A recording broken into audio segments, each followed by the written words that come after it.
Hi, I'm Vijay. I'm a pastry chef for the past 10 years, and in this video, I'm surprising a fitness trainer with a 20 kg chocolate sculpture. Let me explain. So, I have a friend of mine who's Jeff. He's a really popular fitness trainer here in Toronto. He's helped a number of people with their fitness transformation, including the Nelk boys. And he has this new project that he's working on with his friends called the Coffee Party, which is basically like a healthier version of a club for people who don't want to recover from, drinking and staying up late night. You have this event, which is perfect because it happens in the afternoon. There's not much alcohol. It's more of like a, mingling, getting to know people, also for dates. And he wanted me to supply them with about 300 croissants. That's what he's thinking. So what I wanted to do is, because it's the season of giving, right? Christmas, I was thinking, why not make a huge chocolate centerpiece, right? As a wow element. So that's why I'm decided to make a 20 kg chocolate sleigh. Now, I don't want to get into the details of how I'm going to make it, because that's a whole new bunch of challenges. Because chocolate, it's going to be made of 100% chocolate. No wooden support structure, no steel bolts, etc. I want to make it purely out of chocolate. So when I was thinking, what do I surprise Jeff with? He is a fitness trainer, and what's one thing that fitness trainers are afraid of? Chocolate. And what's the best way to get over fears? Having excess amount of it, right? So I was like, why not make a 20 kg chocolate sculpture as a surprise for him with the croissants that he's expecting to be delivered.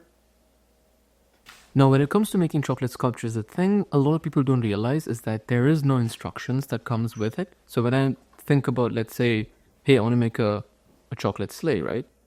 I don't really have instructions to follow on building it like IKEA furniture. So I have to figure out everything from where I'm going to do it, what's the size, the dimensions, is it going to hold up, because chocolate is heavy. It's really, really heavy. And sleighs have this really thin railing that, it uses to land on snow. And then you have this heavy body on top. So how's that going to sit on this finicky little railing, landing gear? I've got to figure that out as well. A lot of challenges, but that's the fun part of it. So because I'm making such a huge sculpture, I can't make it in my house, the home kitchen studio that I've built, the DIY little studio that I've just put together, because I'm using 20 kgs of chocolate and probably more, because you need a lot to start with, and then you break it down to have your finished sculpture. So that's why I'll be using a professional kitchen to make the piece.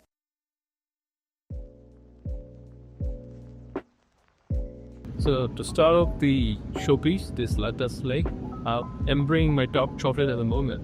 So what I'm doing is just cooling the dark chocolate down to 26, 27 degrees. And then I'll heat it back up to 32 degrees, and that's when I'll use it. Show you what's the amount of chocolate that I'll be using to create the sculpt for you. Come along here with me. So that's the whole chocolate at 1 temperature.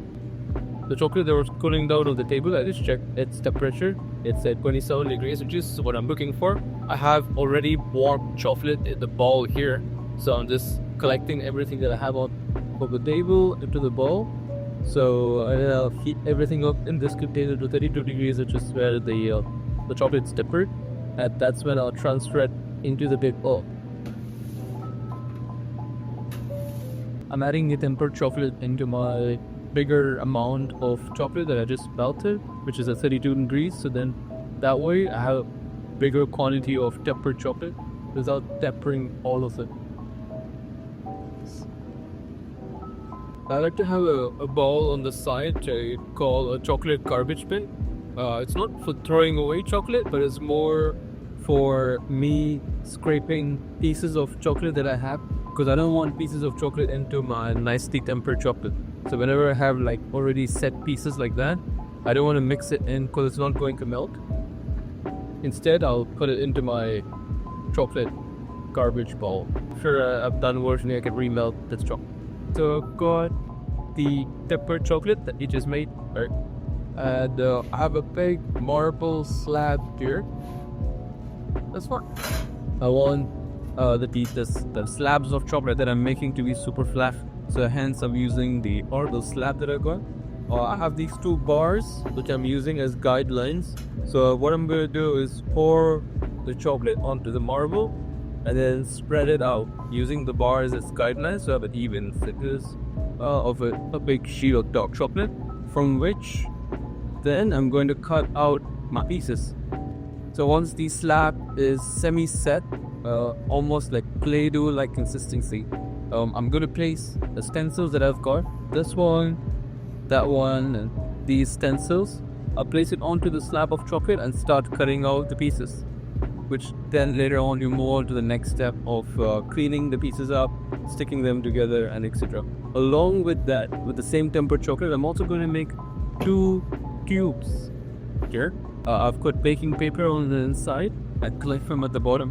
What I'm going to do is just pour dark chocolate all the way to the top and then puncture a hole so I can drain all the chocolate out. So what I'm left with is just a hollow tube of dark chocolate, and that will be basically the support system. So now that you see the texture of the chocolate hardened but still pressed into it, it leaves an imprint.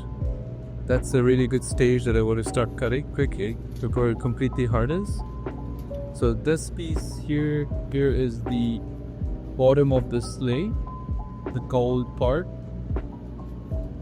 So I'm just going to place it on the chocolate like that. I want to keep it as close to the edge so I can get as many pieces as possible, because this whole process takes such a long time. I want to make sure that I make most of it, I get as many pieces as I could. And then I have a tool here that's basically a needle, and I'll use this needle to press into the chocolate and then go around the stencil that I have to cut the chocolate. And then I'm going to leave it for an hour or so for it to completely harden, and then I can release it from the trimming season. Day 2 on the making of the chocolate sleigh to surprise my friend Jeff.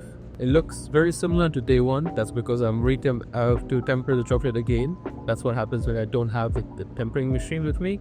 I spend more time tempering the chocolate than making the actual piece. So heating it up, cooling it down on the table, and then adding it to my big bowl of melted chocolate in the back. So I have a huge quantity of dark chocolate. I'm going to make a sheet out of it again. Today I'm cutting out the main body of the sleigh itself. So it's side pieces and the gold highlights on the side of the body as well. Now that we have all of the pieces cut out, I have more chocolate slowly setting up for me to cut the main body of the sleigh. Before I laminate the pieces together, which is basically taking 2 of these and then sticking them so to make the whole piece stronger. To have a stronger bone, I'll cut grooves first into the chocolate, like so. We're cutting grooves, crisscross grooves.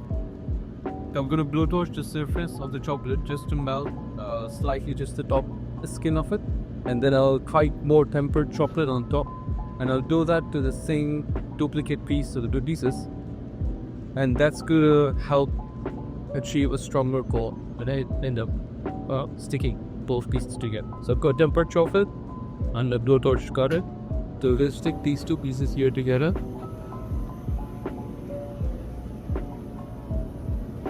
Mount just the surface like so. Tempered chocolate as a glue.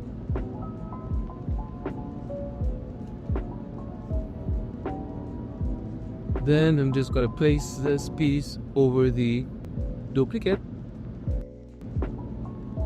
quickly before the chocolate starts to set. Then I'll firmly press it. You'll see that when I press, the chocolate starts to come out, which is good because then I'll just wipe it off to achieve a clean surface, and you won't be able to see the seam as much, the seam of the 2 pieces being poured. So you got some great progress going on here. I've already cut out the main body of the sleigh. That's where Santa sits. Santa Claus, the main chariot. We got 2 sides of the panel that make up the main body, and this piece here, the thin outline of the same piece, would be an axis. So it just adds more details. As it makes a huge difference. That's very like flat, very 2D. This is, well, way more fun to look at. More exciting, more interesting. More going on basically.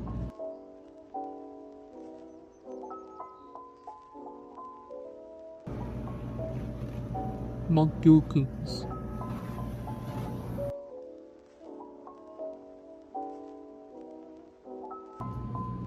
As you can see, it's super thin, very delicate here with a little wobble. It is more risky making the pieces thinner, obviously, but it's worth it, I think. And when you have this excess chocolate leaking on it, just use my fingers. I finally finished the main sides for the chariot. So that's side 1, that one's the second side, same on the other side as well.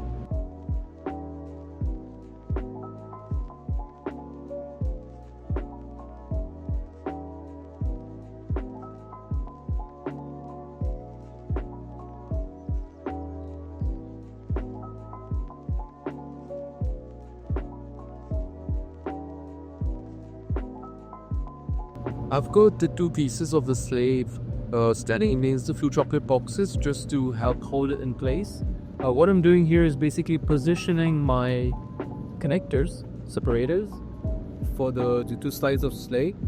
And then once I have them in the right place and I'm happy with it, I will melt the chocolate using a heat gun, just the surface of the chocolate. Temper chocolate again as a glue, and I'll fuse it together. And that should, fingers crossed, hopefully hold both the sides of the sleigh together.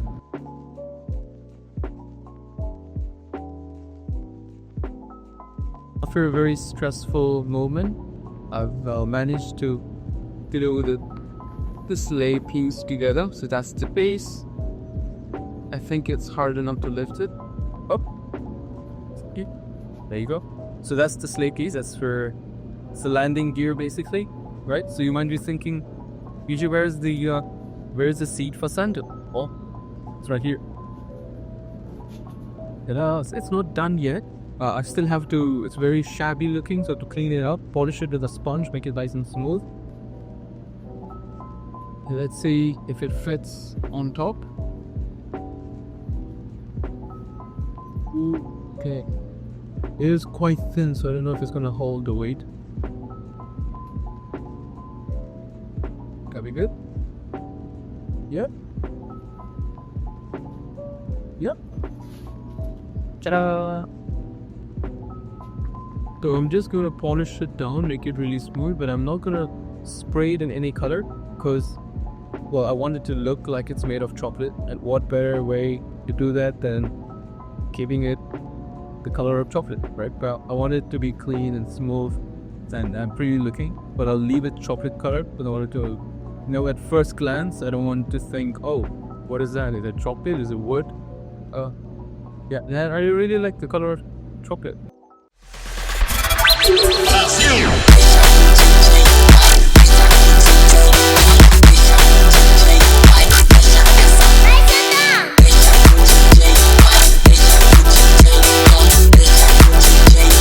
This is Jeff. He's one of the people who's organizing the coffee party, and I wanted to surprise basically him with his chocolate sculpture that I made. He saw the whole process of how I made it, and yeah, what do you think about it? It's awesome, and I'm not flying at all. Like, I'm being truthfully genuine. Like, this looks incredible. The story behind how this connection worked out was he DM'd us, and then we were like, yo, let's go try it out. So 2 weeks ago, we actually went to try out 2 of his croissants, which is the chocolate and the plain. And I'm telling you, there's like levels to the flakiness on how good it is. So it's super good. And obviously today, he really showed out. You want to list it out? The plain croissant, like croissant, c'est pain au chocolat, classic, right? Christmas, Christmas tree croissant with a raspberry filling. And we have the special coffee party, coffee filled French Swiss. Exactly. And then he also created a little sculpture. This is all made out of chocolate. We gotta keep that away from the Stack Guy, aka Stickers, aka Zohib. But great, yo, that's made of chocolate, bro. That's what it is. We gotta take a bite right now. Yeah, I love that guy. Yeah, please take a bite. Well, no, maybe off the But yeah, I'm telling you, everything is good. I'm gonna go try out one of these coffee ones. Yo, Zell, let's have this. Yeah. Anything I eat, we have to split it throughout this entire party. That's how we talked. That's what we agreed on. See, first reaction right here. We have some white cold out here, so it'll be better if it's water. That's what we're. Bro, just look at the detail. Flakes, levels. My hands shake because I'm freezing right now. Oh, thank you so much, guys.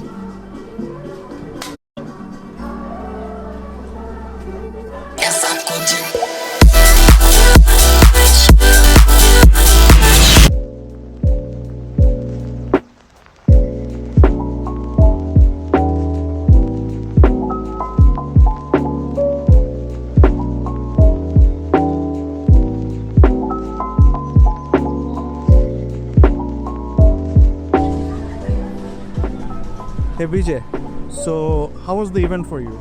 Oh, the event, it was amazing. Well, we have about 200 people there, way more than what we expected. There's about 300 people down the street, right, around the block, waiting to get in as well. And I think it was a huge success with the croissants and surprising Jeff and the guys with the chocolate sculpture as well.